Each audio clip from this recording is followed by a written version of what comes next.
రాజన్న సిరిసిల్ల జిల్లా వేములవాడ పట్టణంలోని రాజన్న ఆలయం ముందు బీజేపీ జిల్లా అధ్యక్షుడు రెడ్డపోయిన గోపి మీడియా సమావేశం ఏర్పాటు చేశారు.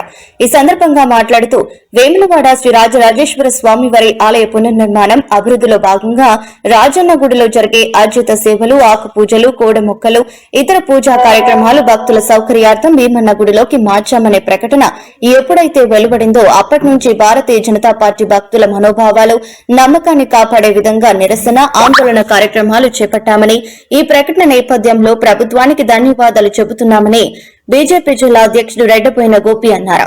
శ్రీ రాజరాజేశ్వర స్వామివారి ఆలయ ప్రాంగణంలోనే భక్తులకు దర్శనం కల్పించాలనే తమ ఆలోచన ప్రభుత్వానికి అర్థమైంది, కానీ స్థానికంగా ఉన్న కొందరి నాయకులకు అర్థం కాలేదన్నారు.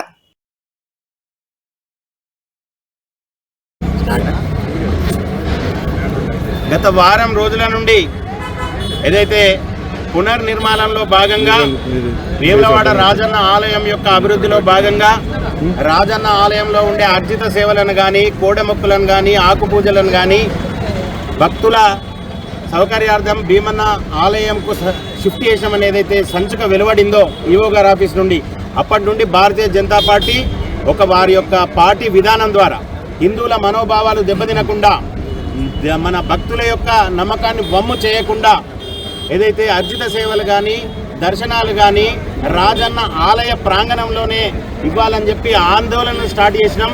ఆ ఆందోళనను అర్థం చేసుకున్న ప్రభుత్వం, అదే రకంగా గౌరవ పార్లమెంటు సభ్యులు, కేంద్ర హోంశాఖ సహాయ మంత్రి బండి సంజయ్ కుమార్ గారి యొక్క సూచనల సలహాల మేరకు ఈరోజు ఏదైతే ఇక్కడ రాజన్న ఆలయంలో అర్జిత సేవలను కానీ, ఆకుపూజలు లేకపోతే అన్న పూజను కానీ, కోడమొక్కలను కానీ ఇక్కడనే కొనసాగిస్తామని నిన్నటి రోజున ఎండోమెంట్ కమిషనర్ కార్యాలయం ద్వారా ఏదైతే ఒక సర్క్యులర్ను పాస్ చేసిర్రో దానికి గాను భారతీయ జనతా పార్టీ హర్షిస్తుంది.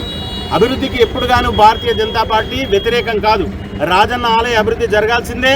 భక్తుల మనోభావాలను దెబ్బతినకుండా, హిందువుల మనోభావాలు దెబ్బతినకుండా అభివృద్ధి జరగాల్సిందే. పాపం స్థానికంగా ఉన్న కొందరి కాంగ్రెస్ నాయకులకు మాత్రమే మా ఆలోచన ఏందనేది అర్థం కాలేదు, కానీ ప్రభుత్వం అర్థం చేసుకున్నది.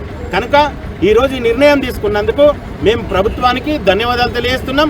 రానున్న రోజుల్లో కూడా భక్తులకు ఇబ్బంది కాకుండా ఆలయ అభివృద్ధి కోసం భారతీయ జనతా పార్టీ కట్టుబడి ఉంటుంది, అభివృద్ధిని కాంక్షిస్తుంది. భారత్ మాతాకి జై.